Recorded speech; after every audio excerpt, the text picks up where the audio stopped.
Let's start again. I definitely didn't do that right. So, hi everybody. It looks like my level is blowing people's ears out. I'm not trying to blow your ears out. I'm in the process of switching to a new streaming software, and I'm still learning the interface. Game Show, which is what we've been using, or at least what I've been using, is, I guess, not going to be a thing anymore. It seems like the company that's making it, like, it was basically I don't know if you're hearing what I'm hearing during you, but you are clipping really badly. Am I still clipping? I just turned it down. Hang on, I'll turn it down again. Like, at least in my ears, you sound like, I don't know, some sort of vocoder. Yeah, I think you're not wrong about that. Let's see if I turn this. What about that? Is that better? It's the same. Same. Interesting. It might be just to me. I don't know if you have the wrong mic on. No, that was definitely a thing that I was messing around with earlier, and it was not working the way I was expecting it to. So hang on, let me just check one more thing. Like when you're talking quietly, it's fine, but then when you're talking normally, it's flipping like crazy. You heard it here first, folks. My normal voice is not quiet. But you all know that. I mean, anyone who knows you knows that. All right, apparently I sound good on the stream. So that's... So I apologize if I'm clipping to you. Maybe Skype is pulling from a different... I don't know. If it sounds good out in chat land, that's all I really care about. Hi, everybody. It's me. Oh, wow. It's going to be very tiring, but okay. Oh, is it? All right, hang on. Let me go into Skype and see if I can turn that down. Audio video settings. Oh, that's why. Here, how about this? Is that better for you, John? That is 1,000,000% better. All right. It was pulling in from the wrong microphone. That's why. Yeah, like from some sort of toilet paper tube. Through a toilet paper tube. All right. So, hi everyone. I've been away. I've had a month. Let's just put it that way. I know it's been a while since I've been here, but I'm excited to be back. I'm hoping to get back on my every other week schedule, but it's been tricky. I mean, not counting all the things that have happened in the month. I also have 3 kids between the ages of like 8 and 13, and like finding the time to be able to get away to do this on a weeknight is not an easy thing to do.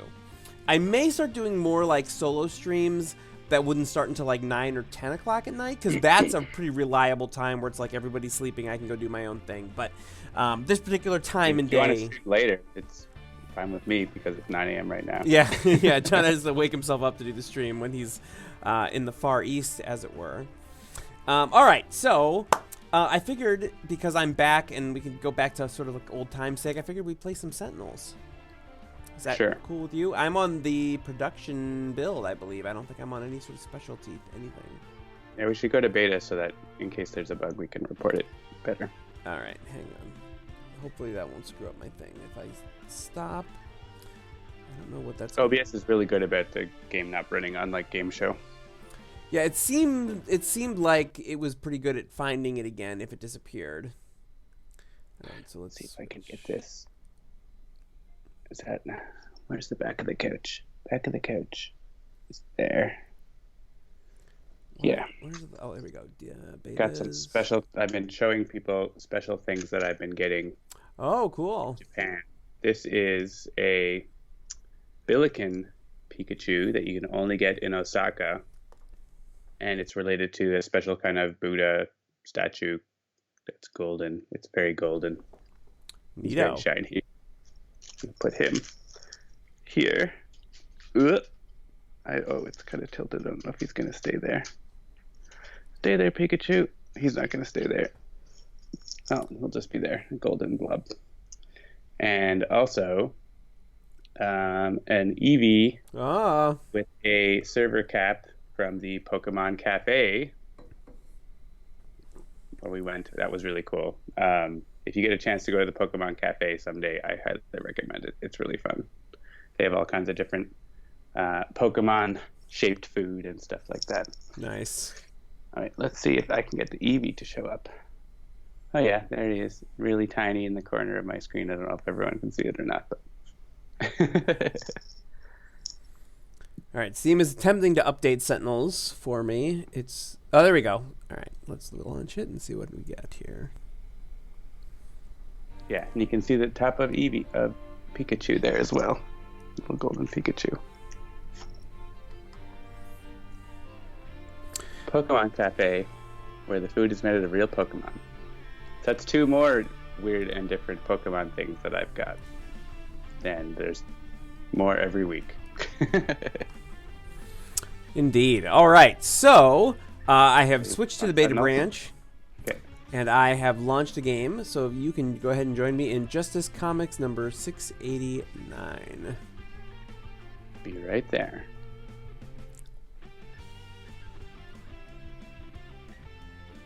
Let me know if the mixing of the sound of the... Did you make it a private game on the beta?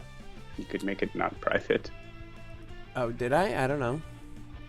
Just go to your... Yes, I will turn off private game. There you go. Probably because we were on production recently. Could be. Cool. I am completely open. I'm just looking to have some fun playing some Sentinels, and that's that. Not looking to show anything off in particular, just looking to have some fun. So what do you think? Probably anything but Oblivion then. All right. It'll just be too long, I think. Sure. All right, so there we go. We got Plague Rat at Freedom Tower, and I got a bunch of variants of some things that I don't know how to play. Actually, that's not true. I do know how to play Benchmark. I'll play Benchmark, but I'm not going to play Lifeline. Let's do... You should have Lifeline. Lifeline's great.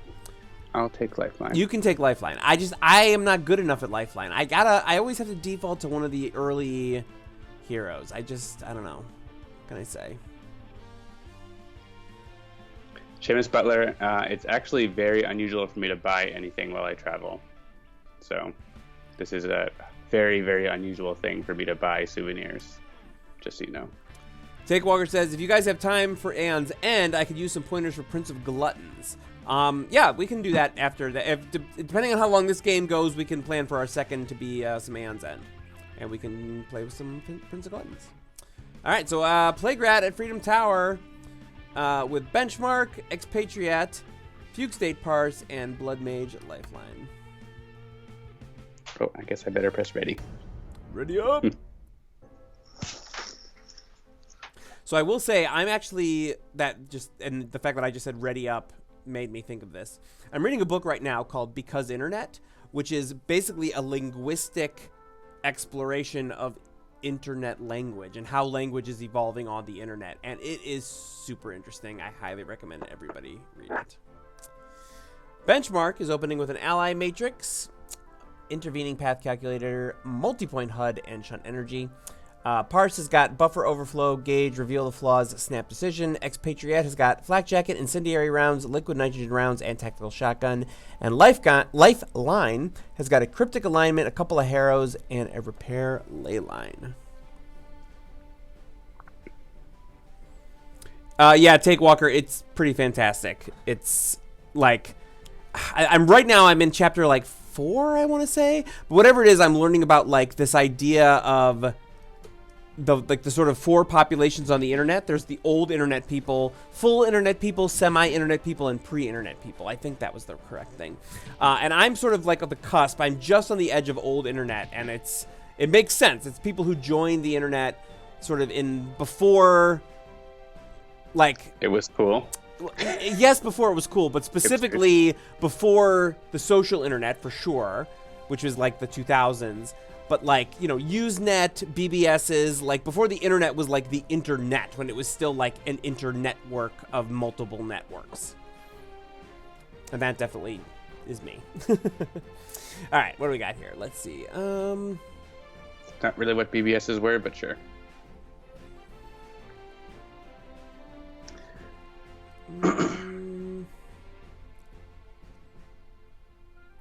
Yeah. I don't actually have any hardwares. I'm just going to do this.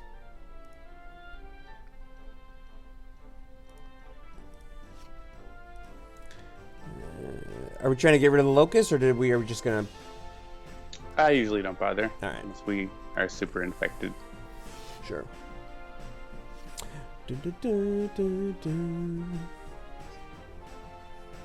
Before the time of Vines, TikTok, and haters gonna hate. Exactly. I mean, there are always haters. There are always haters. That is true. Okay.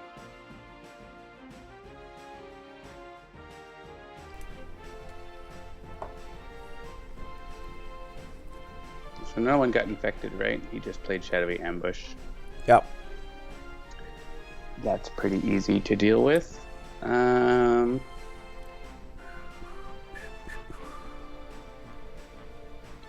do like playing the bottom card of my deck, so maybe I'm going to start with Snap Decision to start making my power work better all the time.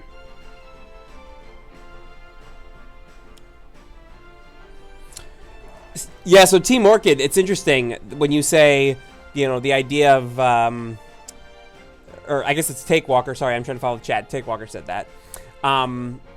Yeah, like there was a dangerous place where you don't give out personal information. The old internet people basically joined the internet to meet people, whereas the full internet people joined in order to maintain connections with their existing social group.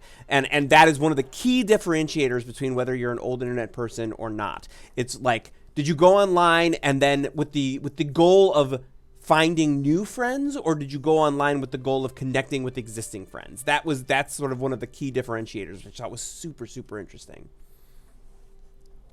Yeah, AOL Instant Messenger, that's actually part of, I think, the old internet thing. Yeah, this is fine. That's what Handelabra used to run on. That's right. I did not realize that Jeremy, it shut down. It shut down completely and officially 2 years ago. Oh, really? 2017. There is no AOL Instant Messenger service anywhere.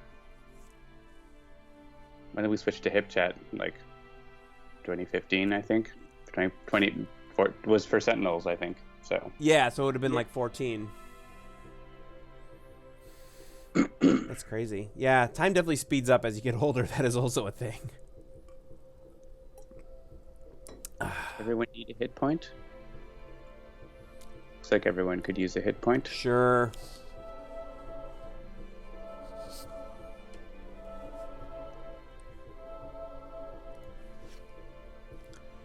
And a card. Yes. More software for me. Hey, good start entry point. Medical ward. We're going to be healing a lot. Someone can use a power. I know what card Parse is going to play. And it's good, so let's use that.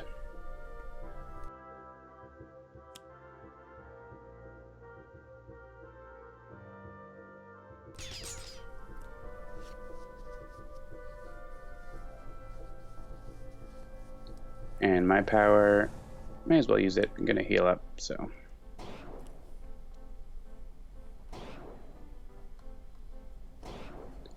Do some damage to the rat.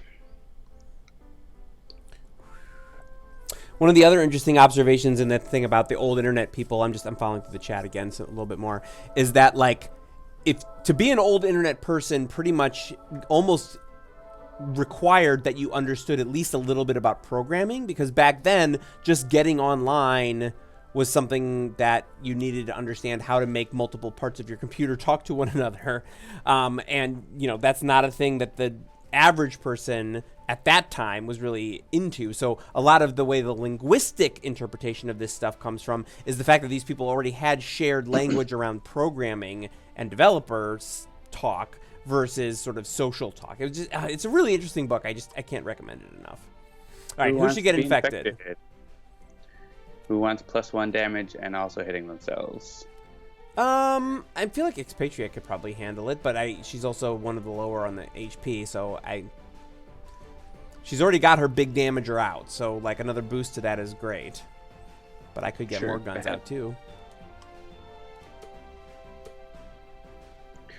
You could RPG launcher the ambush away too.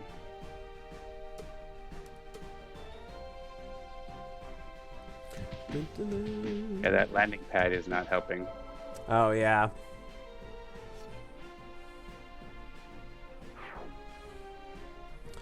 Yeah, am I still all software? Oh, there we go. I got a secondary cannon.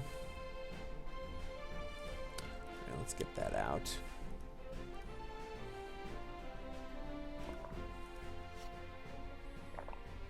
There's some more hardware. Wait, what is it? If I discard, I get to deal one target, one projectile damage. Sure, I'll discard one of these.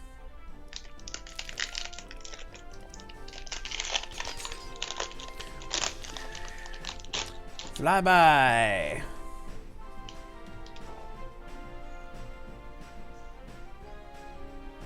Yeah, who remembers getting those free internet discs in the mail? Ah, yes. So many hours. I had infinite hours of AOL. I had enough we would use them for throwing stars in our college dorm. Yeah, totally. I don't think we're going to need to exploit vulnerability too much in this game. Let me play a card. How about syntactic analysis? That's always fun.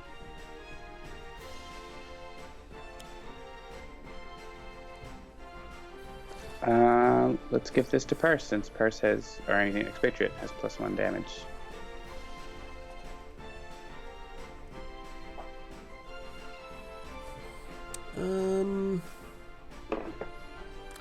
Let's play this.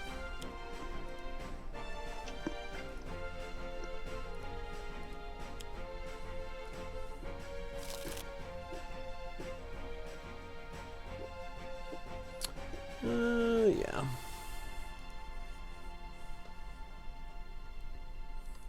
I don't think that will ever go off, but sure, may as well.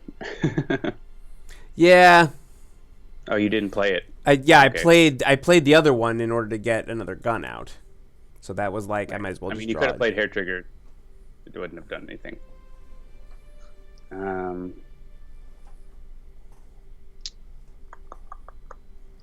Actual card play. I guess Buffer Overflow can't hurt. And I'll use my power. Reveal the flaws. Someone can play the bottom card of their deck. How about Expatriate again? Sure. Speed loading. Okay, free ammo play. If you have ammo.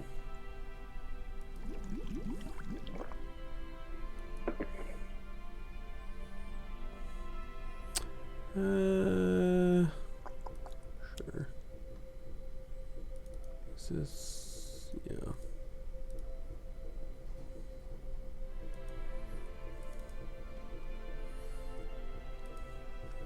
Yeah, let's get rid of this.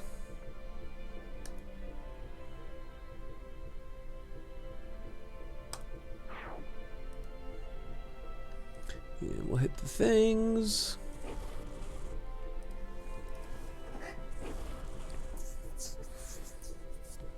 Yeah, so part of the point, actually, just because I've still sort of got this on the brain. Part of the point that the author was making when she's talking about the fact that like early or old internet people already had programming knowledge is she sort of compared that to like, you know, in the 50s, people who were good at, or not the 50s, but like the 20s, the first people who were driving cars were mechanics because they, you know, cars were breaking down all the time and you needed to be able to figure out how to use it. And then like, you know, in the 40s and 50s, when cars started to go mainstream, it was, you know, people were driving cars without actually knowing how to build a car. And that was very much the same thing that happened with the internet. Like the early internet people were on the internet because they knew how the internet worked. And then it became a couple generations of people who were using the internet without having any idea how it worked. That kind of a thing. Yeah. So. I don't know if I would say programmers, but technical people at least. Yeah, I mean, this is the language that was used in the book. And I mean, the author is, I think, around my age, so like 41, 42. So it could be that just that she's conflating the two, which is definitely something that I've also done.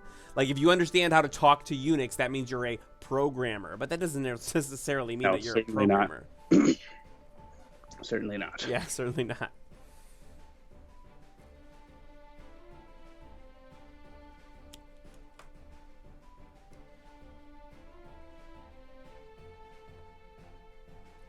Oh man, whitehouse.com. I remember that. If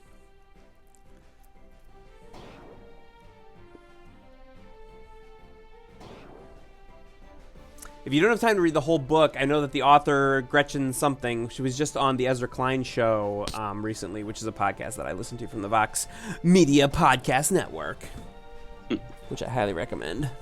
I also really recommend The Weeds from them, which is like super deep dives into like really wonky political stuff. Like, I like it mainly because it's so wonky that like they will, you know, it's not a left wing or right wing or whatever. It was just like, show me the data, let's talk about the data. And it's just so fun to like pull it apart and like go super deep on a thing. So this has been Reviews of Podcasts from Jeremy.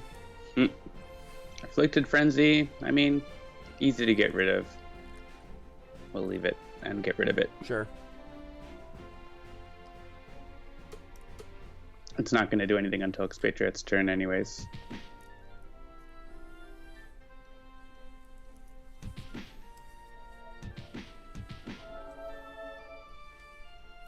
Alright, let's see. We got the secondary cannon, so I can load a software into it if I wanted, or I can get more hardware out. Yeah, we could use data mining to get rid of it, so I'll do that on my turn.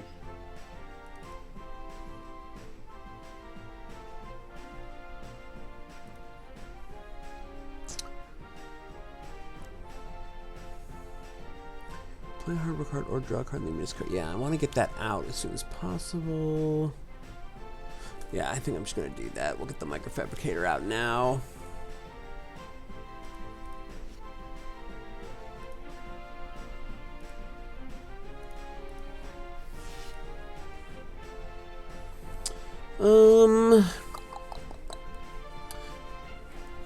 For 1 damage, yeah.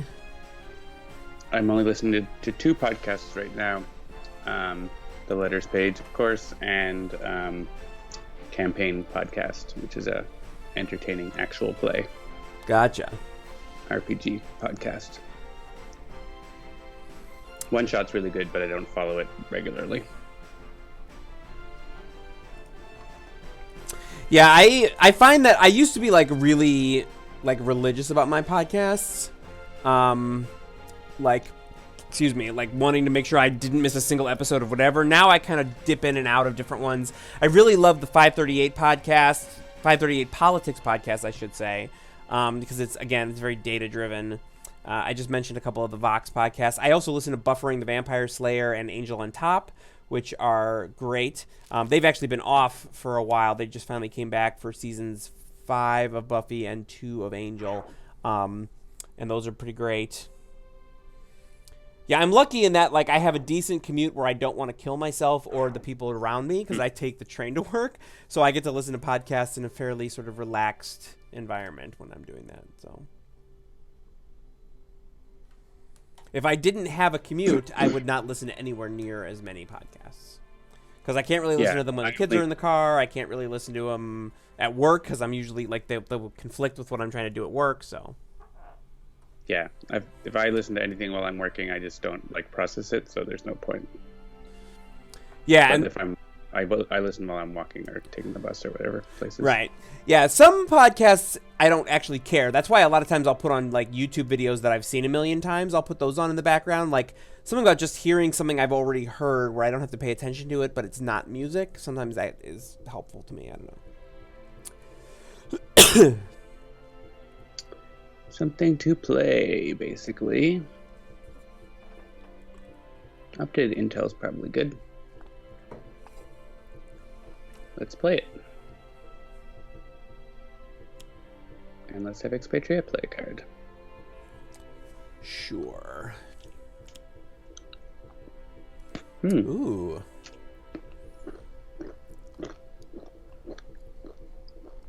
Put one of them into play or into your hand. That's fine. I'll take back both of them. Incendiary rounds. And we'll... Wait, I already have that on one... Or no, I already used it. Yeah. That's fine. All right, so we'll play that one. In terms of listening style, I generally I listen to all episodes. I don't jump around. Yeah. I go back to old episodes to catch up, which can take a long time. Like I'm catching up on campaign. I've been catching up on it for like probably a year. and it's been like 5 years or whatever of podcasts. Getting there. Yeah, I hear you. I don't remember when it was that I sort of switched, but I started to realize that like I don't need to listen to an hour and a half long podcast on the weeds if it's not about a topic that I really care about, you know? So yeah, I mean, well, it depends on what the podcast is. Like, I'm listening to one that's like a story, right? So like, right. You can jump ahead, I guess, if you want, but you're gonna miss out.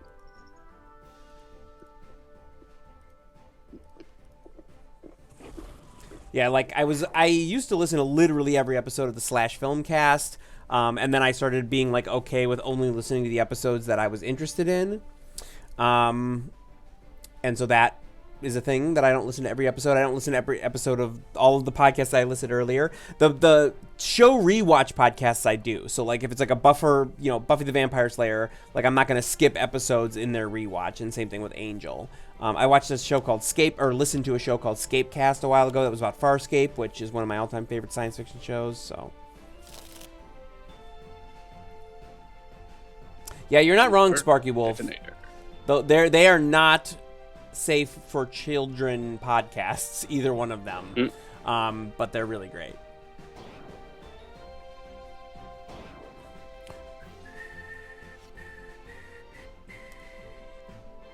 Well, we're doing fine against Plague right here, slowly but surely. Indeed. I can put at least a card under there. I feel I might want Cryptic Alignment. So if anybody out there in Chatland is from or will be in Philadelphia this weekend, we're going to be at PAX Unplugged, so please do come see us. We'll be showing off some of the newest stuff we've been working on with Spirit Island.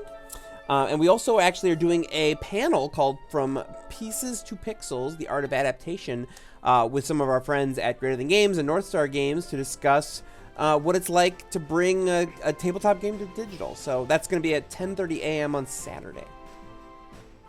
Tell your friends. Yeah, and we should be able to show the Spirit Island stuff next week. I thought we might tonight. Jeremy did not know that he could play the build.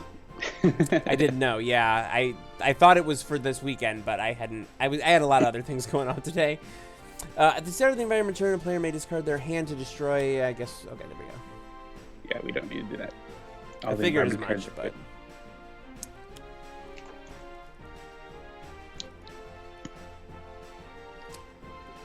I don't know. What do you think?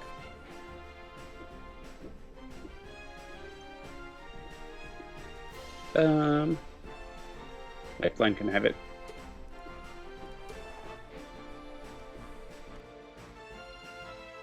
I'm okay with that card play.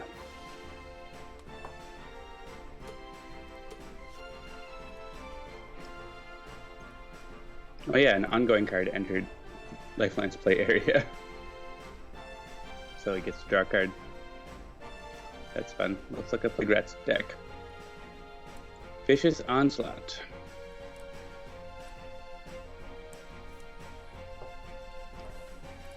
As far as cards go, that's not so bad.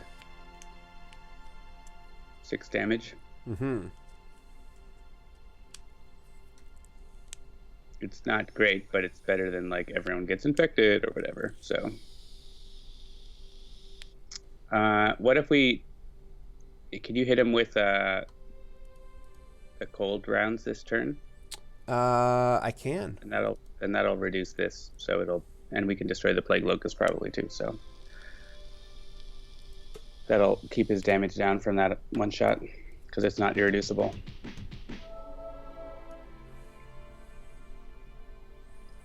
All right, let's see here.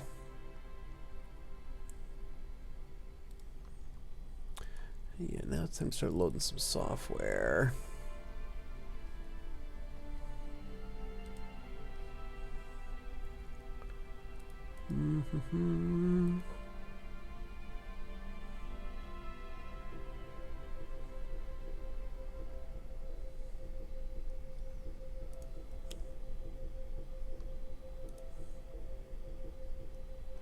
Sorry, still a bit of a lingering cold, but not as bad as last week when I was coughing into people's ears. Yes. Yeah, we've been joking around that this is the Handelabra internet virus or whatever, computer virus. I avoided it for so long. Because literally, despite the fact that no two Handelabrats actually work in the same physical space for any extended period of time on any sort of regular schedule, we've all gotten sick with something that feels very similar over the last month and a half. I was actually in the same physical space as Krista for the first time since she left for Japan. Today, she is still a real physical human. Well, she's a physical entity. I can't guarantee if she's human or not. There's a theory going around that she was replaced when she went to Japan with a very sophisticated chatbot. But she's actually, if it was, then they installed it into a very convincing robot body. Because I did see her today, because she was beginning to pack the car for PAX Unplugged. Yeah. I mean, that's the thing they have in Japan as well, so. Yes. Japan is great, by the way. I don't know if you've been. It's really cool. I have not. It is like the one major area that is still on our list. We didn't manage to get to it before we had kids, and so then it was like, all right, well, we got to wait till either the kids are old enough that they'll actually appreciate it, and we can take them and they can, understand what's going on, or what. So it's something we've actually considered sometime in the next couple of years, potentially. So. Yeah. We've really been enjoying it, and just really easy as well. Even though the language is the hardest part, but there's so many. It's so easy to translate stuff now. If we were going 10 years ago, it would be way more difficult. I bet. But I can hold my phone up to any product and find out what it is. Yeah. Which was not a thing before. All right. So what were we going to do? Hit Plague Rat, probably. I don't think we need to destroy anything. Don't really need extrasensory. Could just use a power, I guess. Or just get another buffer flow ready. Sure, just in case. Could rig his deck. That's true. I mean, I'm going to play that, and then I have it. Apparently Greater Than Games just started a premiere on YouTube about a Spirit Spotlight, Stone's Unyielding Defiance. That's interesting. Syntactic analysis. We're going to give this to Expatriette. Maybe you'll get another cold one. Nope, but you got another gun and a flak jacket. Yeah, I'm actually going to grab that flak jacket. You can play them both, right? Oh, that's right. Yeah, I guess I can play both of them.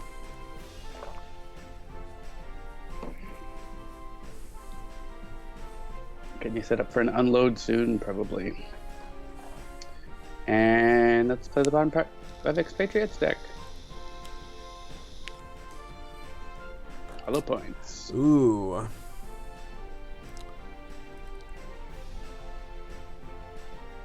I'm going to put that in the assault rifle.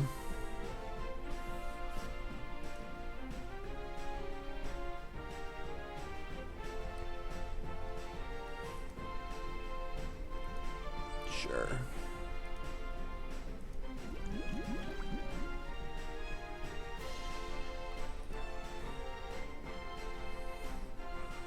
Give you hot and cold damage at the same time. Oh, that's right. I think it's probably better on the submachine gun, but it's still good to it's still funny to put it on the same. Yeah, I was gonna say hot and cold damage on the same gun. It's good times. It's icy hot bullets. Wow, Expatriette is getting set up. Yeah. All right. So we're trying to reduce. Yeah, I would hit him with prejudice here to reduce his damage output.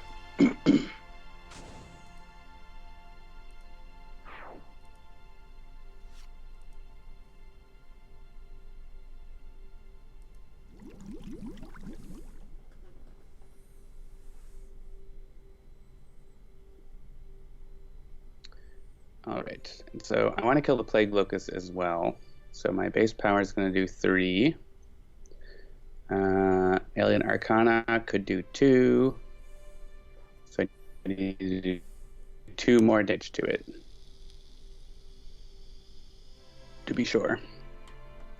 So I guess that's Haro. Haro. It's up to you. Yeah. Man. Yeah, I'll take this one, and then that'll be that.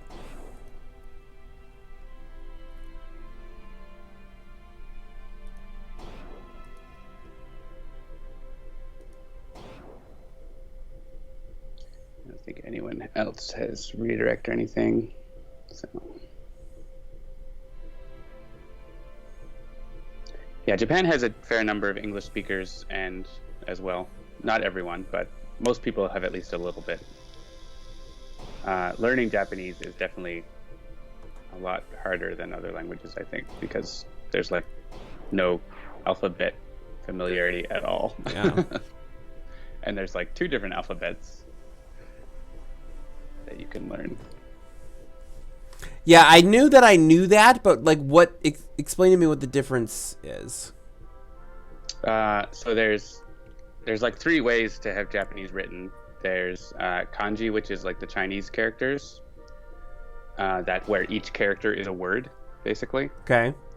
And katakana is more of a phonetic thing, like it's like our alphabet but different characters. So each letter means a sound.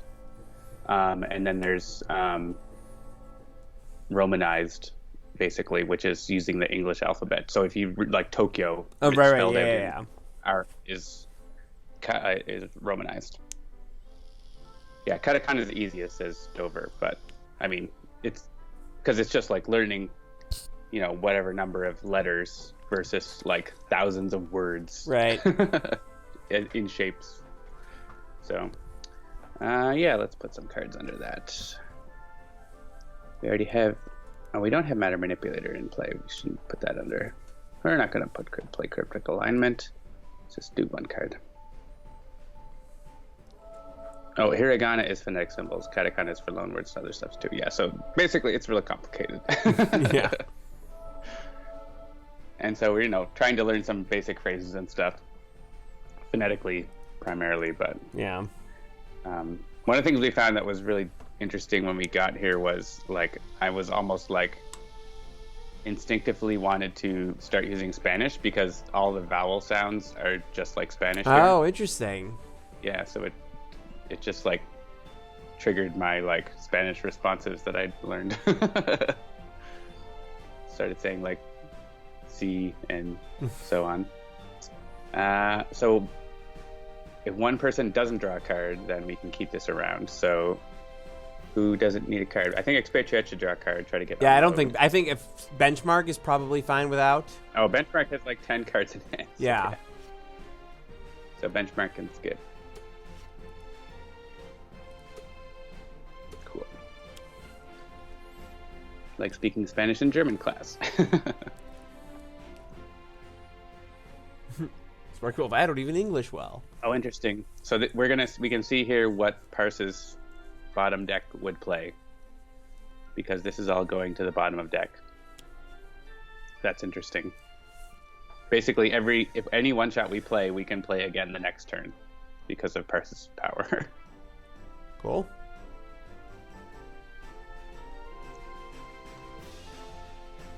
Yeah, so Sparky Wolf, that's actually interesting. I mean, obviously the name of the book is Because Internet, and it's that idea of like, oh, I thought we would just do this because reasons.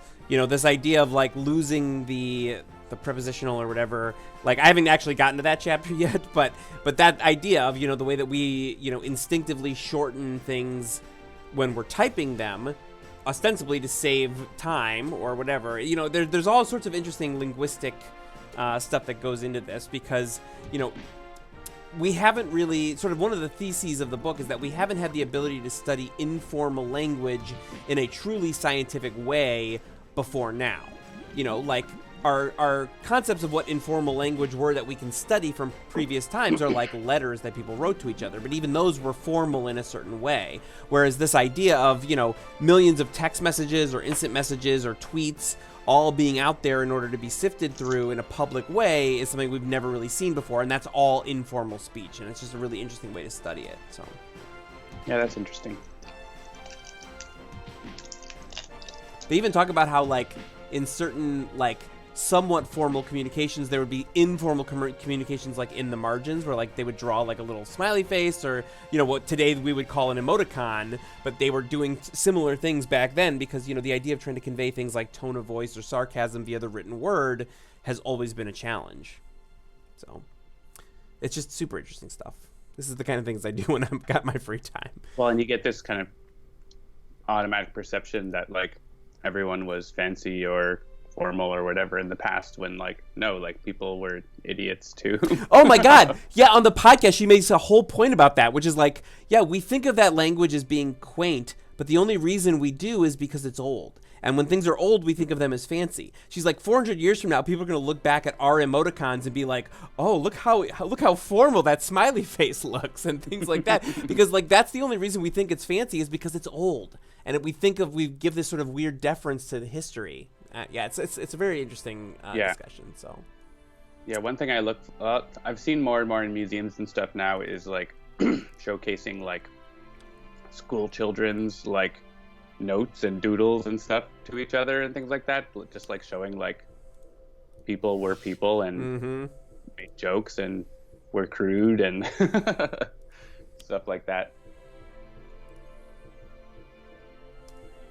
It humanizes things a little more. Totally.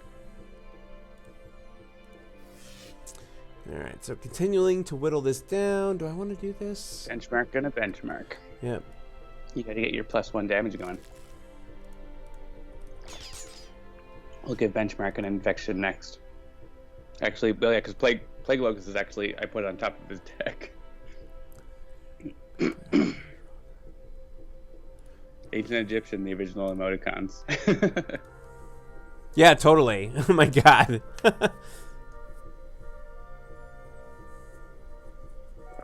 Ancient Egyptian. All right. I still don't have my damage increasing thing.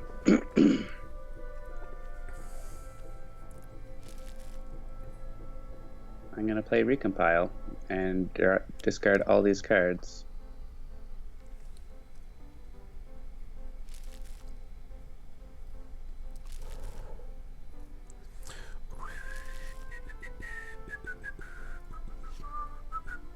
Teamwork it, if you're missing an emoji, you can submit one for consideration. Mm-hmm.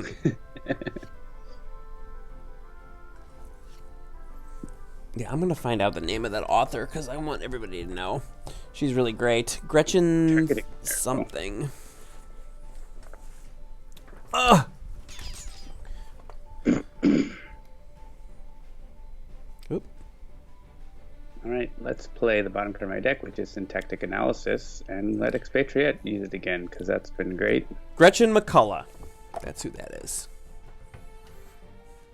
More ammo for you to play. Oh my goodness. So much. I've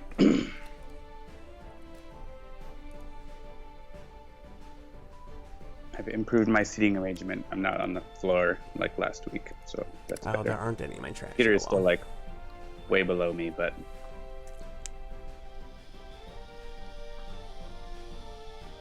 his apartment is nice, but it doesn't actually have a desk or chair. Aha! Which is very strange, but let's play. Yeah, we have a card on the bottom of your deck that's an ammo. That's a maintenance bay put there.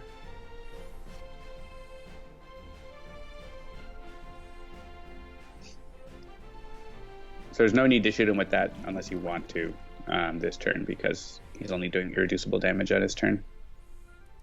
So you could shotgun or whatever. Oh, you do have unload. I was going to say, or I could unload all this nonsense. I actually don't think I've ever had an Expatriate turn that has been this loaded up, so I feel like I kind of have to. Yeah, you're only missing one gun. Yeah, alright, so I get to use all 4 of these. I don't know that there's going to be is there anything to do with... Whichever one you use last, that ammo will be on top of your trash. Okay, got it.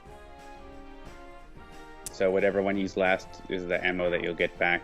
It'll be on the bottom of your deck, basically. So so that Parse can make you play it if you want. But that's pretty rad.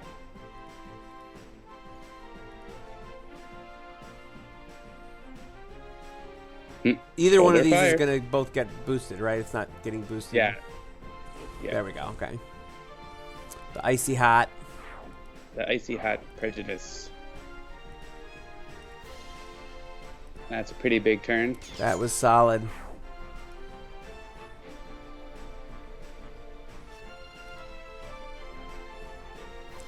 Yeah, I think, what was Plague Rat at like 47 down to 22? Yeah. That's not bad.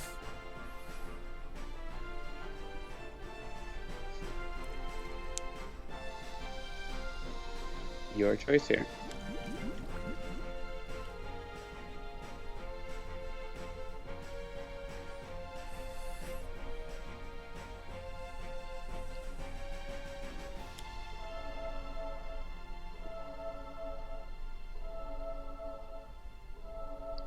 Everyone gets cards.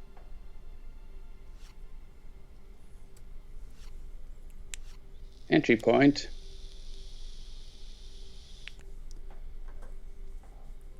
I guess we don't really need the maintenance bay. Yeah, that's fine. The other ones are. And we can actually use security station to get rid of the entry point, so if we want. I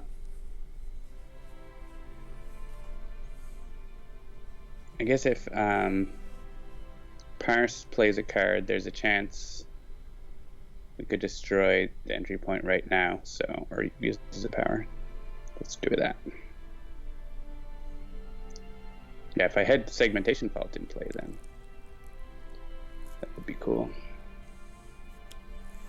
Oh my god. No, I have not yet mentioned Jedi Fallen Order, which I think I literally had never played it when the last time I was on this, and I have since played the entire thing.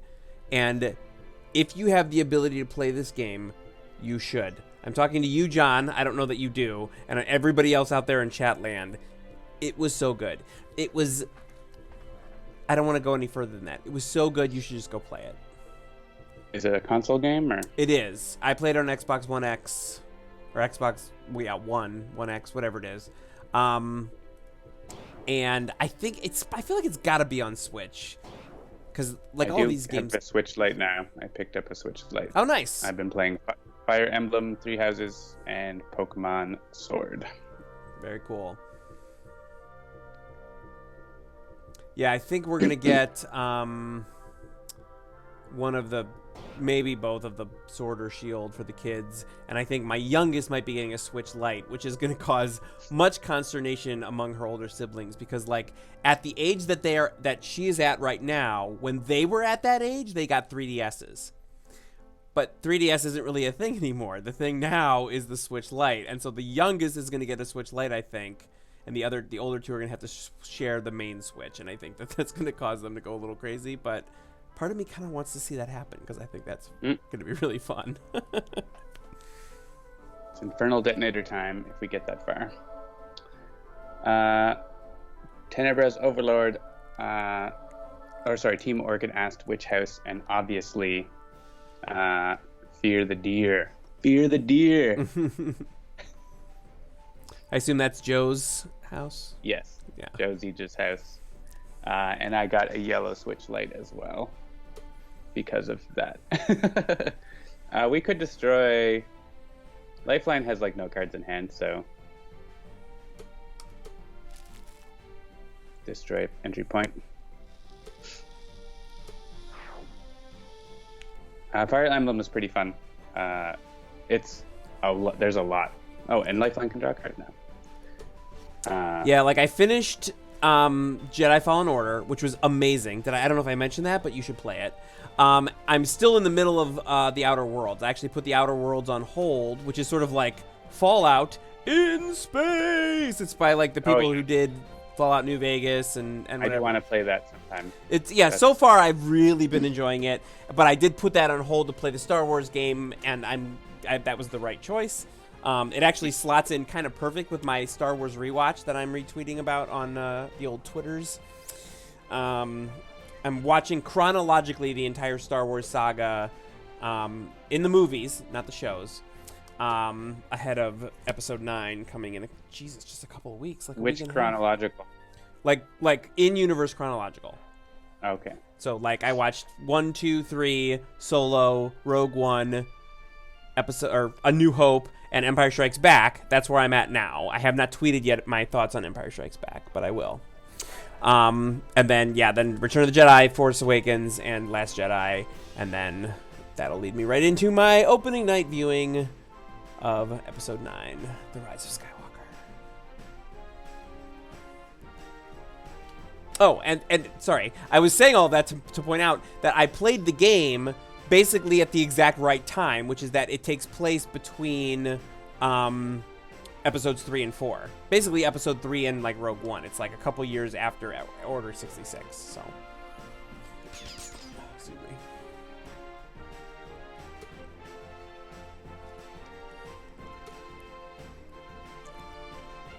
Yeah, I have to say, watching in universe chronological, there are some things that I thought wouldn't work that actually work better than I was expecting if you've already seen everything. I don't know that I would ever recommend watching it in universe chronological for your first time through, but like Rogue One into A New Hope was actually a really compelling 1 and 2 parts, like, you know, Act 1, Act 2 of like right. a 2-part story that I thought was actually really well done.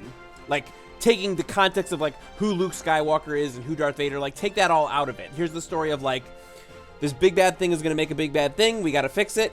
I'm going to put a thing in it, and then here's the story of how we actually save the day. And I just thought that was really well done, so.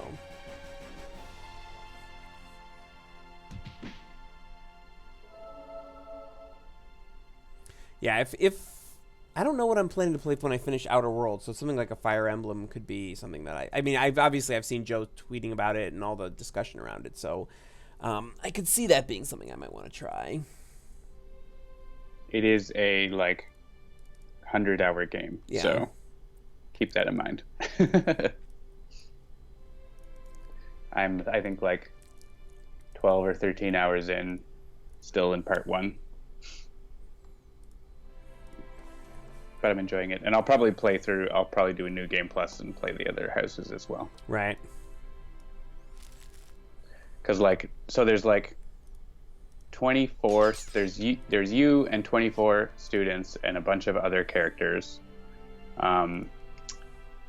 All of the characters are voiced in many languages, and all of the students and you have relationships with one another that unlock unique dialogue multiple times. Like the amount of voice acting and writing in this game is incredible. It's something like I can see why it would take years and years to make. Let's see. I don't need 2 of those. Let's play. Are you able to watch The Mandalorian? I could if I get Disney Plus, but I'm not super interested. Oh, okay. Well, I will say that also is, like, that's sort of the 1-2 Star Wars punch that got me being like, you know what, I'm going to watch the whole saga again before the last movie, because, I feel like there are maybe some mixed opinions about The Mandalorian, but I, in general, am really, really loving it. Sure. Yeah, I mean, I don't mind Star Wars. It's not like I don't go out of my way for Star Wars content, though. So. Yeah, for me, it's like, it's fine. It depends on what the content is. Like, and my son makes fun of me because, like, he's watched the whole Clone Wars series, and I haven't watched a full single episode of it.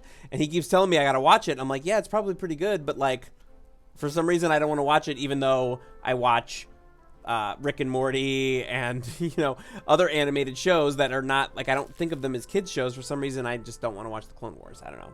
I'll get around to it maybe someday. Actually, if there's any Star Wars thing I do want to watch, it is the Clone Wars, because the campaign podcast was sort of set a little after that, and one of the main characters is a former clone trooper. Aha! I reference it all the time, and I'm like, I want to know what they're talking about. I've heard it's terrific, but it's like 6 seasons of like 20-something episodes, so it's like a commitment. Sure. That's probably on Disney Plus, I imagine. I'm sure. Yes. I mean, I think that's what my son's been watching when I'm not around to watch the other movies with him. So. Yeah, we might end up subscribing to it. I know Brittany would probably watch a lot of stuff on it. So there's still like, I mean, we watch Netflix all the time. I know some people complain there's nothing on Netflix, but like, I don't find that. There's always interesting stuff. I think it's that you might want something specific and that's not on there, but that doesn't mean there's nothing on there. Yeah. Although I did just see a headline. I'm not going to pretend that I actually read the article. I saw a headline that said, content on Netflix has decreased by 40% over the last 5 years. Which is probably true, but it doesn't mean it was good content. I mean, it probably decreased by 40% as soon as the Disney Plus started and their stuff from that. Well, you know, it's funny you mentioned that because there are some things that like Rogue One, yet. Or not Rogue One. Rogue One is, but Solo is still not on Disney Plus, but they'll show it to you like it is, and then you click it, and you're like, oh, I want to watch this, and they're like, Marvel stuff as well. Some of the which stuff? Some of the Marvel stuff. Yes, still yeah, on, like Ant-Man and the Wasp, and or something. Yeah. But yeah, once those deals expire, that's going to be it. Let's do this.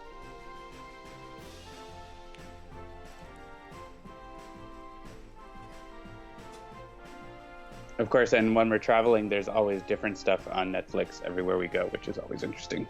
Right. But yeah, most people don't experience that too much, I guess. But you have a question here. So.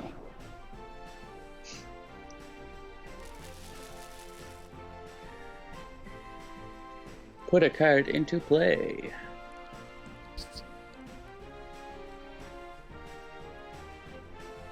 Wow, my mail client just appeared for some reason. RPG launcher, I guess.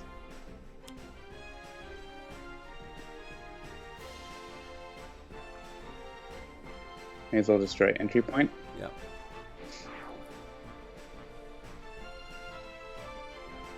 And this is going to be it because Lifeline is going to kill Plague Rat. Yeah, Bernadetta. Valerie. I did actually get Bernadette to join my class just yesterday.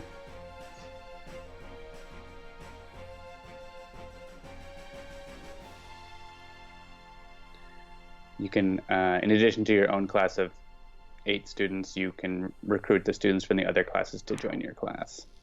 Mm-hmm. But now I have to decide like who's going to be in the battles, and someone has to not be in the battles, so you can only have 10. Good night, Plague Rat.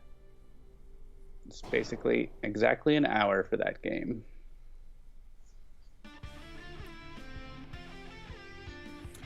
Boom. All right, so for secondary game tonight, we're going to play some Aeon's End. There was some requests to discuss, I believe, the Prince of Gluttons. So let me just figure out how to switch over to a different game in this new streaming software. So just give me a second here. Let's go to here. Turn that music down. I will close this. Game. By the way, didn't get Raphael to join his class. Well, Raphael's already in my class, so haha. He's like a sort of comically muscly guy. His shirt is like always bursting because he doesn't buy big enough clothes for his muscles. It's very like sort of anime styling and conceits, I guess, or that sort of thing. All right, and then I've just got to grab a share I screen. have to slightly recline so I'm not crouching down at my computer as much, especially since I'm not going to be having to click on anything now.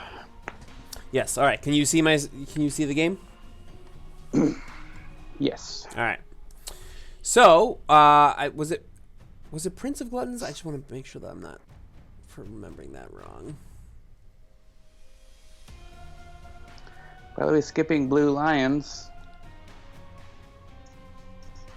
Yeah, I don't know what I'm gonna play my first playthrough, and then I'll see what's next. I don't remember. Yeah. Whoever it was that was asking about... Oh, yeah, Prince of Gluttons says Take Walker. Okay, great. Excellent. All right, so Prince of Gluttons. Let's just randomize a balanced supply real quick. Who would you like to be against the Prince of Gluttons? Here, let's actually bring this up. So, the way the Prince of Gluttons plays is on the Unleashed, devour 3 cards from the least expensive supply pile. That's in 1 to 2 players, which is probably what we're going to be playing. And so the Prince of Gluttons basically is a character that is sort of slowly eating up the supply. If it ever succeeds in eating the entire supply, you lose. And so you need to stop it. And you can always buy off of the sort of... I don't remember what the pile's called. Devoured pile? The devoured pile, is that right? The devoured pile. Yes. All right. That each is from the Pokemon Cafe. Someone is asking about it. There. All right. Who would you like to be? Uh, I'm going to be Adelheim. I will take Brama. A and B. So we got, looks like we got Jade, Diamond Cluster, Burning Opal. Could potentially swap one of those out. We've got a Flexing Dagger and the Unstable Prism. Lava Tendril, Amplified Vision, Arcane Nexus, and Consuming Void. I would probably at least swap out Consuming Void for something, maybe a 3-cost spell. Or a 5-cost spell, maybe.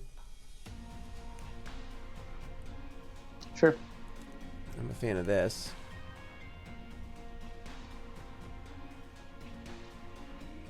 What do you think? Anything else you want to swap out in here? Seems good. All right. So here we go. We're going to take on the Prince of Gluttons with Adelheim and Brama.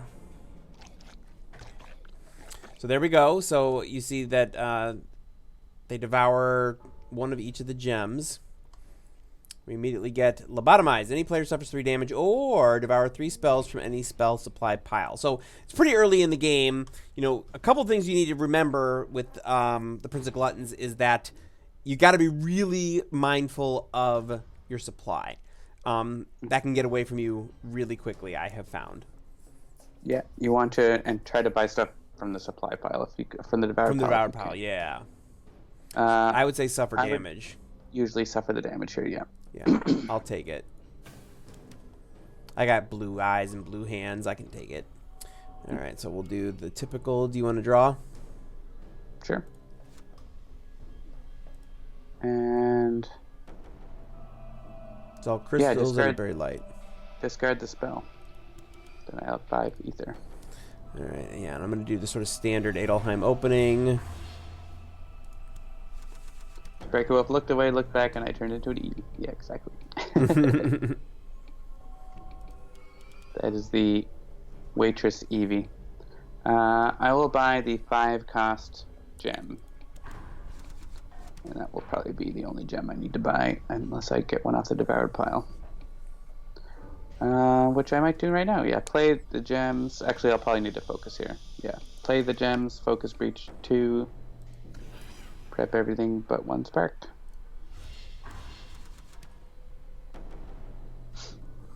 Yeah, so I'm going to leave those. I'm going to park those sparks so that I can buy more things more quickly, hopefully. So what do I have? Just have the 3. Yeah, so I'm going to also buy that 5-cost gem. Draw it right away.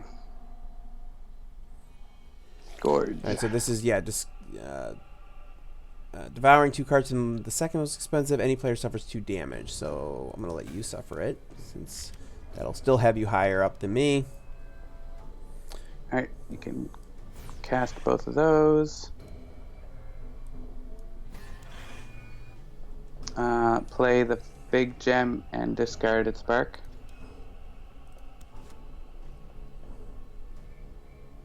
Let's you draw another ether. Play all the gems. Ooh, let's buy the 7-cost spell. And yeah, discard that first. We're well on our way. Yeah, Take Walker. That's the thing. You really need to be real careful about not losing supply piles if you can. I think I'm once again going to just finish casting here. Yeah, just leave those. You don't have any other spells yet, so. Yeah, so this is if you do an ally draws a card. Let's see. What am I got? 3, 4, 5, 6, 7, 8. What is this one again? All prepped at the end. You can deal 1 damage. What's my card draw? Just that spell. Not a huge deal. Yeah. Well, and you can also get it either way, right? Like by discard, you get to draw, and then you get the next one, which is just a spark. So, but it gets you closer to that 7. So, I can see that as being a reasonable way to go. I think actually what I'm gonna do is I'm gonna play all my gems. You gotta skip the discard. Right, I have to skip the discard. Oops. Oh, no. Yep, do this. Do you want to draw here now? Sure. Yeah, discard the spark. There we go. Now I've got 8. So now I'm going to buy this and this. So I'm going to start culling out some of my lower cost gems and maybe replace them with some higher cost spells. That might be a thing to do. All right, so we'll do that, and there you go. We're going to get too many bad turns in a row here. Yep, play the gems. Prep the spell.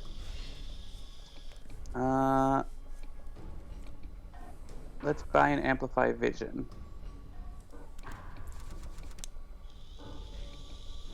And that probably might be all the cards I buy for the game. Except off the devoured pile. It's important to stop buying cards against the... Right. Cards.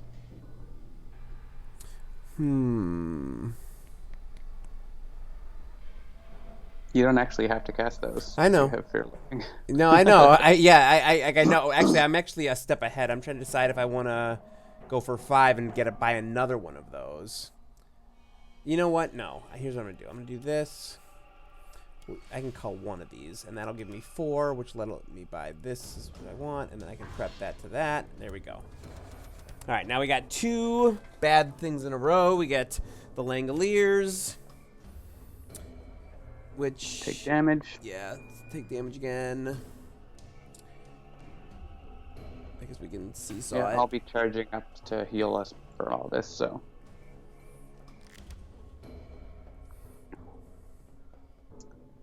I don't want to destroy those cards. They're so good. Yeah, I hit the minion with that. Good evening, Lewd Dolphin. Hey! Good morning to me. Yeah, I don't want to destroy one of those cards for Agony Field. What do you have in your hand that you might... You don't have anything you might want to... What am I going to draw next turn? Yeah, I could destroy an Amplify Vision or whatever. That's fine. But I don't want to destroy these this turn. So, yeah, let's prep the big spell. Play the big gem. Discard a spark. Actually, are you going to draw something that you can destroy? What's your next draw? Yeah, so you could lose the Amplify Vision potentially to that. That would be worthwhile, I think. Replay the gem. Discard a crystal, so you can draw that. And sure, play that. And I could buy 2 diamond clusters off the devoured pile. That's an interesting play. Yeah, sure, I'll do that when I have the opportunity.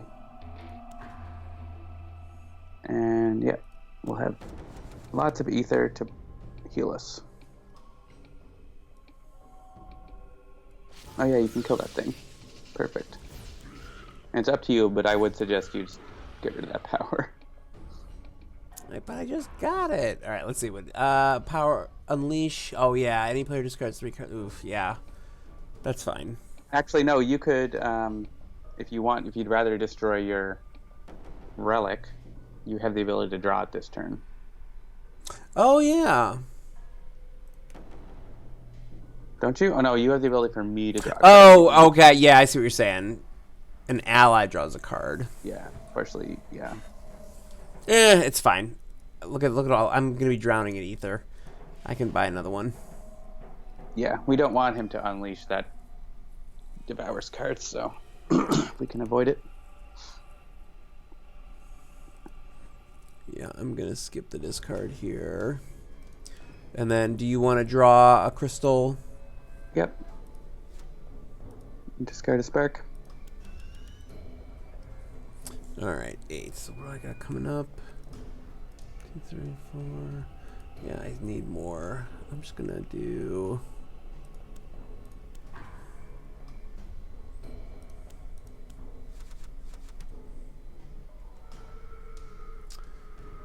Hmm. 1, 2, 3, 4, 5, 6. If I do that, 1, 2, 3, 4. Hmm. Did I already buy it? Hmm.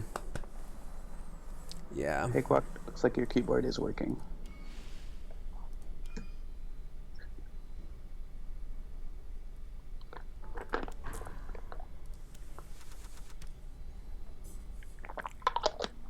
Oh, again, 2 Nemesis turns in a row. Yep. At a minimum.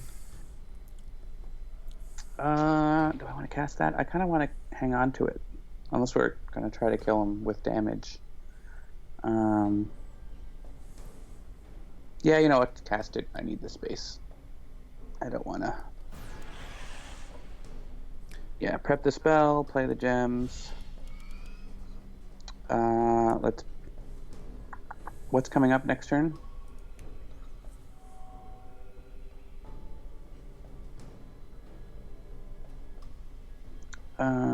Yeah, my diamonds aren't together, but that's fine. We can probably fix that with a bonus draw from you.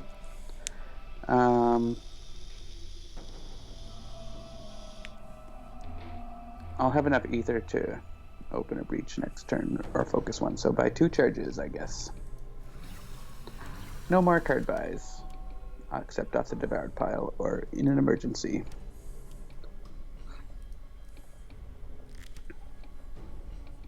All right, shoot Banesire.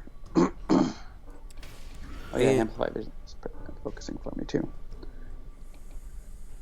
Yeah, so you can prep both of these. Yeah, prep the spark into breach 1. And the other one there. Play those. I'm not getting enough ether, so buy a couple charges.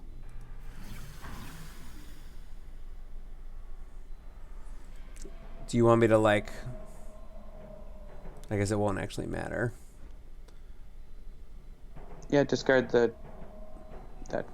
I don't... Yeah, it doesn't matter. Just discard that first. We'll get it sorted. He's unleashing twice. Because we couldn't stop that.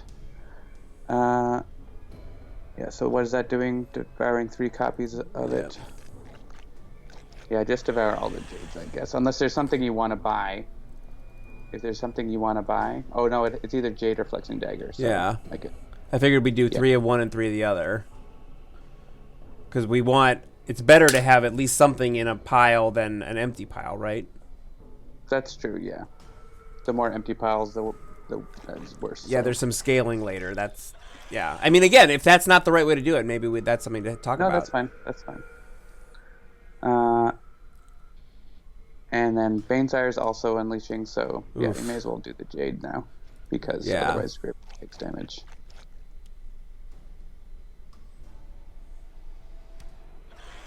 Nom nom. Oof. And another Nemesis turn. Yeah, see, this is where things can snowball really fast. So yeah, there goes some of our supply, some more of our supply. Oof. And then we got to do either that or that. I think we'll do these. Right. Any of those you want to buy? Or we just won't talk about it? Sorry? It's a strategic decision which one to click, but If you're just going to go ahead, that's fine. I said something about it because I didn't hear a response. Oh, you just said, I'm going to click this without talking about it.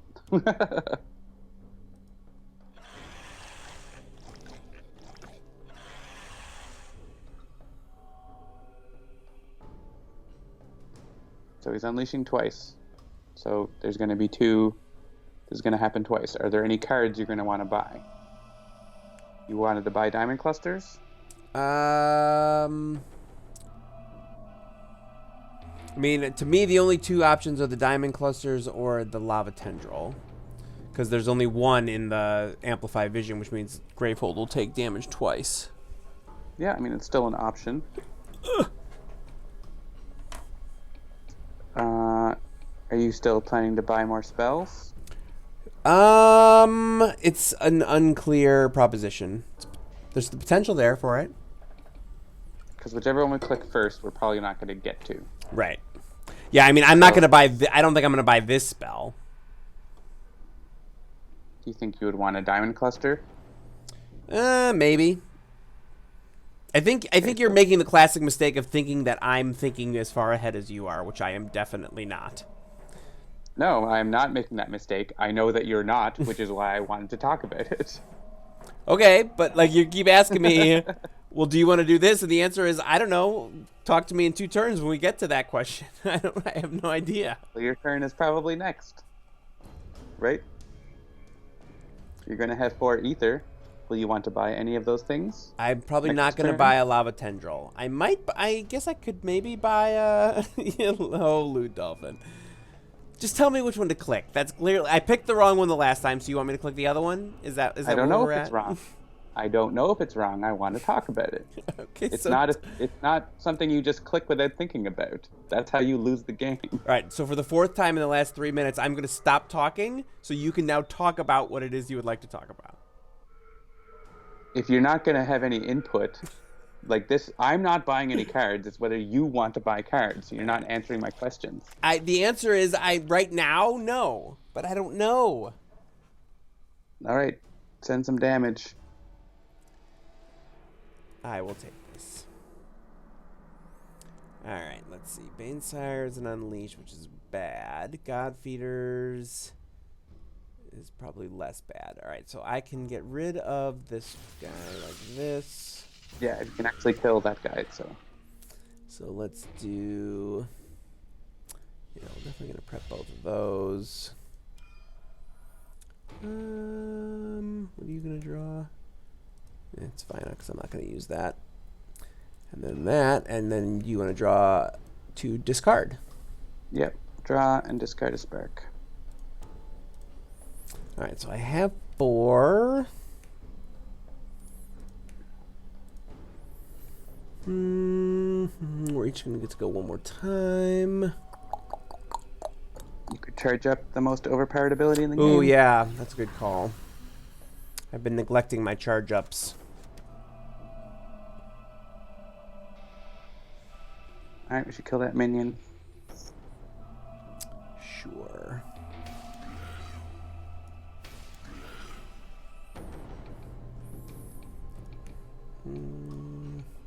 Two, 4. If I get 6, we can do another 5. Yeah, that's fine. So we'll do this.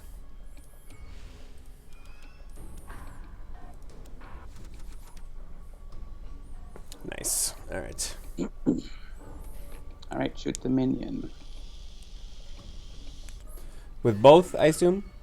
Yep.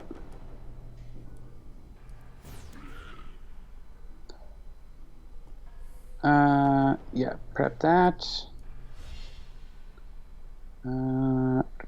Play the...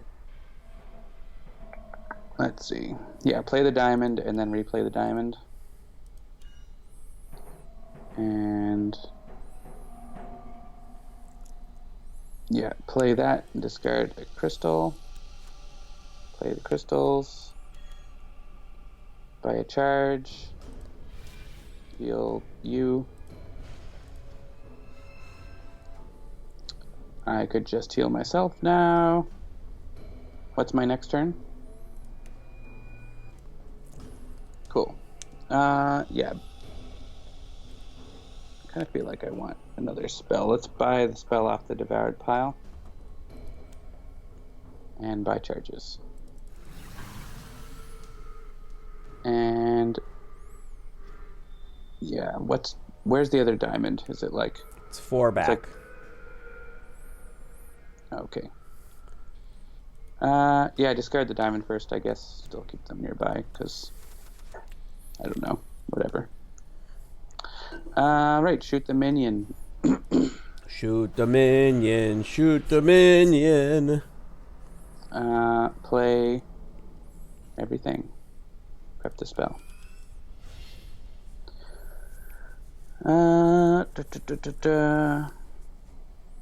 What's my next turn again? You got a crystal, a couple sparks, another crystal, and you're unique. Okay. Let's open breach 2 and buy a charge. And discard the diamond first, I suppose. I don't know. Yeah, I've tried a bunch of different things to try and get diamonds back together that have been separated, and I have not found a good sort algorithm that makes it work yet. But I'm working at it. Drawing through cards is the way to do it. Well, right. So one of the things that I've been trying is like, if I know that they're not close together, is trying to push them further apart. So like, oh, in this hand I'm going to discard the diamond first, in the next hand I'm going to discard the diamond last, and try to like alternate so that they sort of wrap back around and come together again. But that works too. Yeah. No, wait. Let's do this.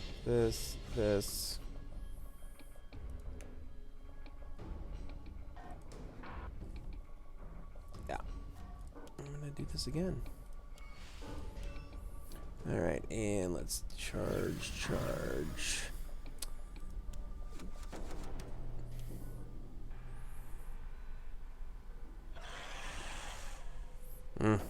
Unleash twice. All right, so there's 4 there, 1 there, 2 there.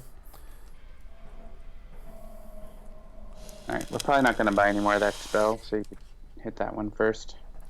Lava Tendril. And then the Diamond Cluster. Getting chompy. Indeed. Yes. I had to discard my good thing, and that's not great, but we can do. You're gonna have a full charge thing now, though. Yep.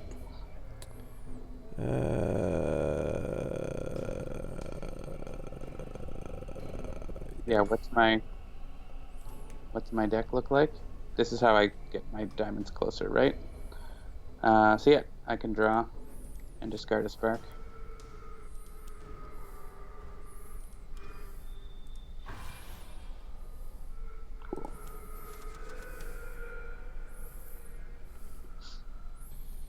Alright, hit him with that Amplify Vision.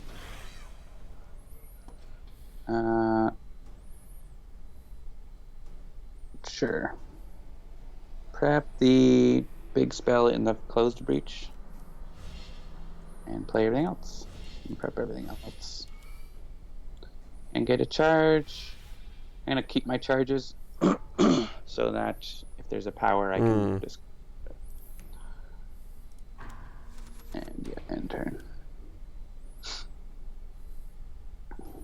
Ooh, we're Alright, so let's look at that. Minion. Yeah, what was the minion? It was an 8 HP, I think. You can click the discard pile and look.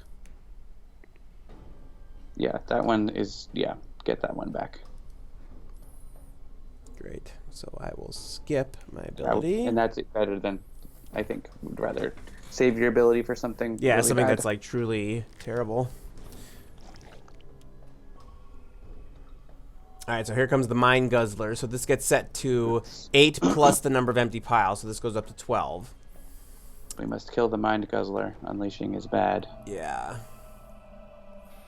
That's fine. If you cast your Amplify Visions first, you get 1 more damage. Oh, yeah, look at that.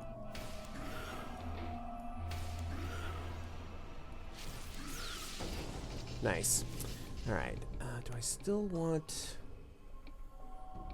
Yeah, I think I'm actually going to do this one more time.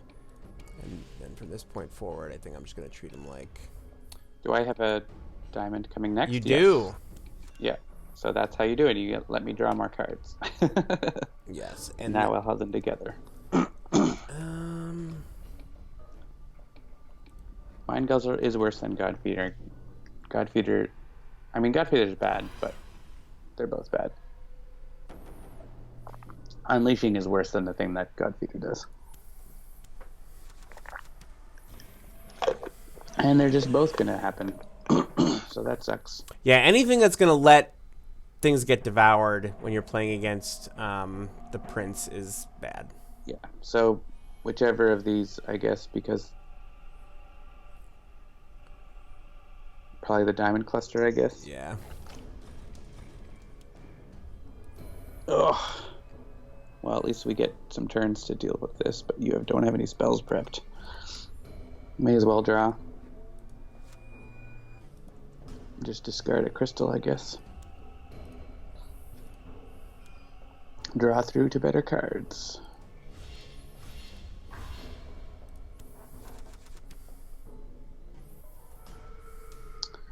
All right, use my 3. Yeah, use that. Destroy the 4 and hit the cauterizer once with the spark.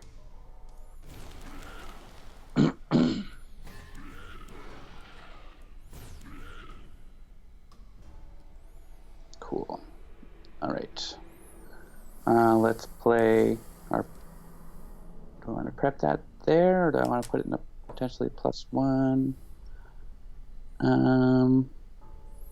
Yeah, you could do boom, boom, boom, open, prep, then replay, then play this twice, and then, I mean, yeah, you have so much. Well, let's heal myself here. All right. And... yeah, play those diamond clusters. Did you want to draw a card? Sure. Yeah, so play the big gem and discard a crystal. And yeah, open breach 3, I guess. Generally that's more, yeah. Okay. Prep that there. Put the 5 cost back in my hand. Play it.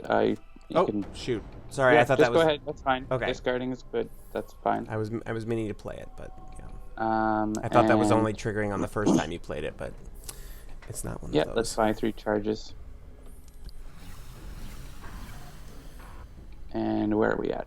12 cards, so discard the diamonds first. Yeah, because that gives me space if I'm drawing extra cards, I guess. Oh, yeah, hit the God Feeder, I think. We're not too worried about the cauterizer now because, like, we can heal any damage they do to us. So play the Amplify in Breach 3 and the Spark, and play the gems and buy a charge.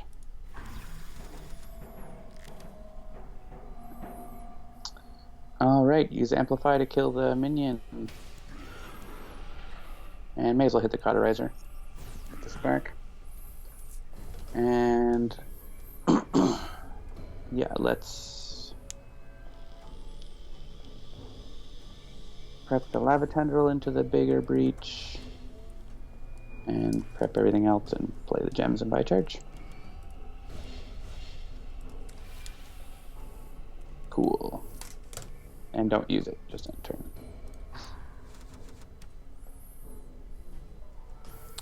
All right.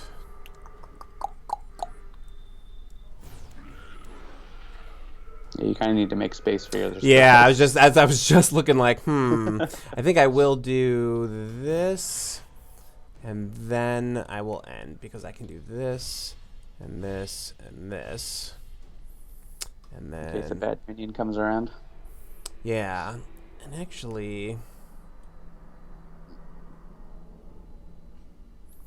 do you want to draw your 7? Sure. One assumes. There we go, and then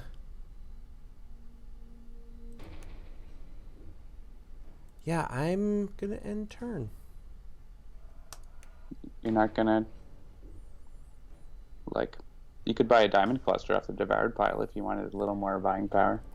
I don't know that I need it. I mean, look at I've got 2 of these right next to each other here, and then everything else is sparks. All right, what was this? All right, hang on. Baneful Right, Crux. but like you don't have much buying power to buy charges anymore. Yeah, I mean, as long as I keep things prepped, though, my two cost things are going to be coming through enough. I mean, yeah, I guess, yeah, I can see the argument for buying a diamond cluster. I can see that. All right, so Baneful Crux to discard. Discard 2 cards in hand that each cost 4 or more. Power unleashed twice. Gravehold suffers 3 damage. Feels like we could probably get rid of that.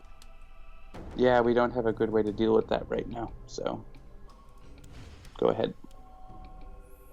And now you need to be buying charges again. Yep. Yeah, kill that minion. I can't quite kill it. I can almost kill it. So I don't know if it makes sense for me to... Actually, yeah, you're going next, right? So I don't need to kill it. So undo that.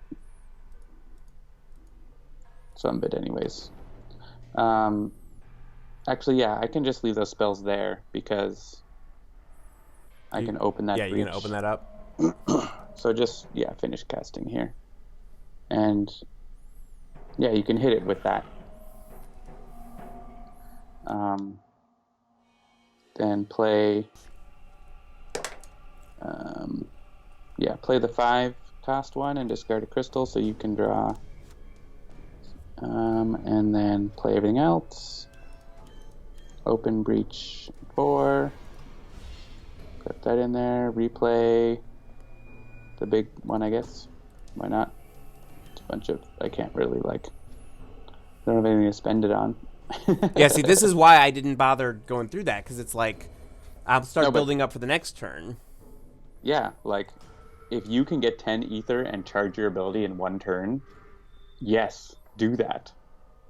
For me, it's less important. For you, it's super important. Gotcha. Yeah, you may as well use my ability and heal you 1 and then charge up again. If there's something on the devoured pile, I might have bought it, but it wasn't anything I wanted.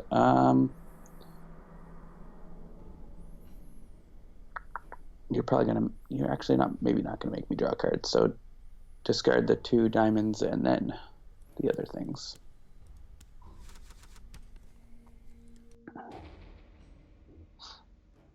Alright, now you can kill that thing in an efficient way. Whew. Sorry, I purposely sat on my mute button there because I sneezed like, holy cow, loud. All right. Yeah, so...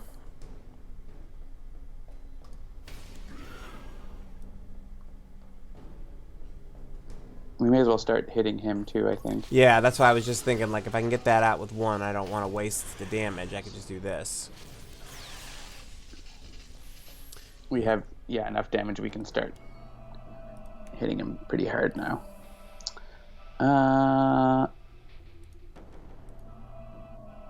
Oops. Yeah, I guess I can draw. Sure. I don't really care about the diamond clusters anymore anyways. Oh, and discard... Sure, Spark.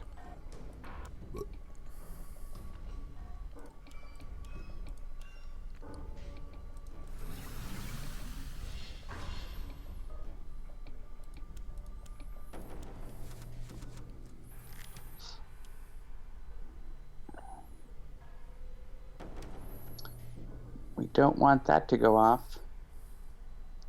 I can get rid of that. And so I will. So,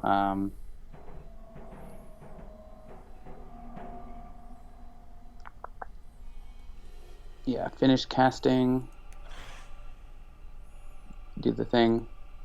Sorry, spells. You destroyed. Prep that, play the gems, and buy a charge. I'll buy a spell once it goes on the devoured pile. I don't want to buy it right now.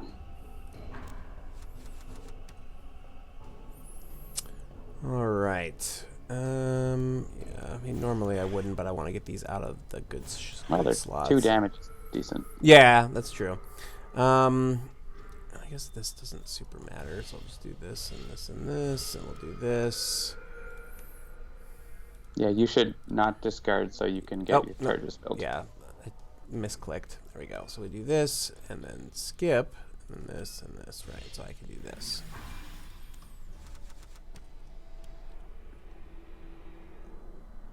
Like that. How about we don't let him unleash twice? Oh, it's both. I thought it was either or. Oof, yeah. What do I have coming up? Yeah, I'm out of spells. That's okay. Question is, do I bother like hitting him for like a small amount of damage? I guess hit him with the Amplify Vision and leave the other 2 where they are. On the devoured pile, what's below the? There's only one. Yeah, there's that. And then I can like enable you to be drawing more cards at least. And dig down for some more spells. Okay, so play the Sifter or play the Burning Opal and discard a crystal so you can draw a card. Basically, the more cards you can draw, the more ether you'll have. So, play all those. Buy the diamond crystal off the devoured pile, and then the other thing off the devoured pile. And end turn. And just discard the big one first, and then the diamond clusters.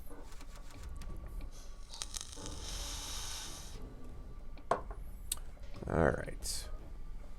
Yeah, we may as well try to damage race him at this point, I think, right? What do you think? I don't know. It's hard to deck him because he usually devours everything. Yeah.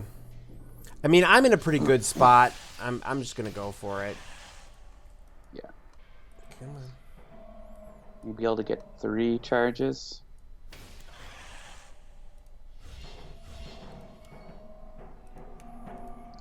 I'll draw. Discard Spark.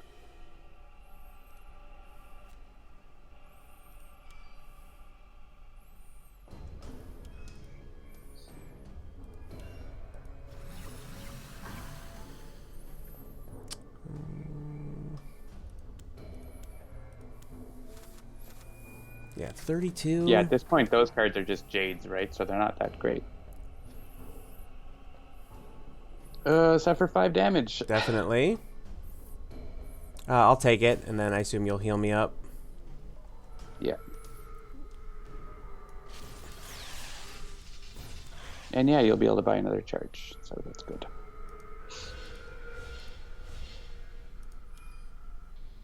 Yeah, don't discard. You need the ether. I have a 5 crystal turn. What is this, Classic. turn 1? All right. Yep. Yeah, just keep piling on. I guess I probably could have left that spark. I wasn't going to get much from that. Yeah, I'll draw. Yeah. Get a spell. Discard a crystal. Unfortunately, you could buy that thing off the devoured pile. Yeah, might as well. Yep.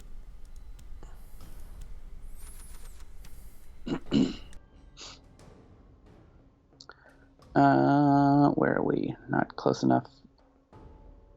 Yeah, just finish casting. Keep those prepped. Some Takewalker says, I'll try using Brama next time and more Destruction Relics.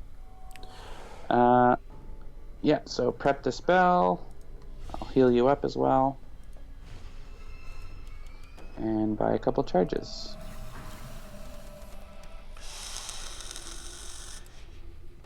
Hey, look, spend 7 ether. That's a thing I can do next turn. Yeah, so skip. So, Yeah, I'm going next, so yeah, just Perfect. Just skip.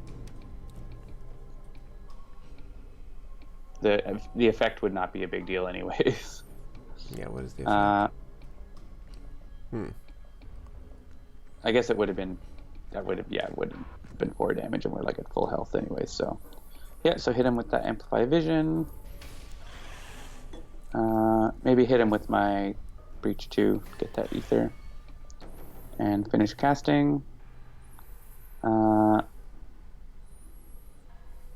So yeah, I'm gonna have tons of ether. You can play one of the Burning Opals and discard the crystal, I think,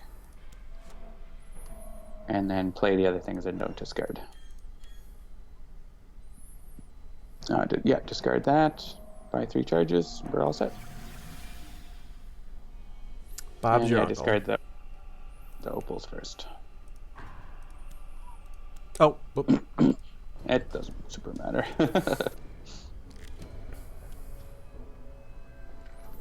Memory Eater. All right, so this is where we start deciding, can we deal 12 damage to the main one before we do 16 to the other thing, before it can actually destroy the other thing. So, player with the lowest life suffers damage equal to the empty number of supply piles. So basically one of us... Yeah. Takes 5 damage. I'm not too worried about that right now, especially since he's already gone. Yeah, and I mean, Yeah. You have the kill in your breaches right now, so... Yep. Sure. I don't know if it's going to matter, but whatever. Yeah. Hit bad guy. For 1. Might as well. Sure. Prep those, play those. Buy a Devoured Pile card. And end turn. Sure. Shoot. Sure, play them, doesn't matter. End turn. Of course, Yeah, it's going to make it go first. Yeah, and use your power to prevent that. Yeah, it didn't matter because, even if you played a minion, it wouldn't have taken effect, so. Yeah. We did it. All right, so I hope that helped a little bit in some discussion of strategy of how to deal with the Prince of Gluttons. I don't know, you refused to discuss strategy. You're just like, I don't think about that stuff. I don't want to talk about it. Actually, I think that the viewers know that I actually did spend a decent amount of time discussing strategy. There's only one point at which I had given up on that. But I think at the end of the day, you should just come to PAX Unplugged, and I can tell you all about it. And John will not be there to defend himself. That's fair. So yeah, check out all of our things. You know all of our things. And we've got 2606. That is our booth number at PAX this weekend. I'm going to be there. Jen's going to be there. Chris is going to be there. We're also doing a panel. It's on Saturday at 10:30 a.m. It's called From Pieces to Pixels, The Art of Adaptation. And it's going to be us, some of our friends at Greater Than Games, some friends at North Star Games, discussing, what the process of going from a board game to a video game of that board game, what that's like. So it should be pretty fun.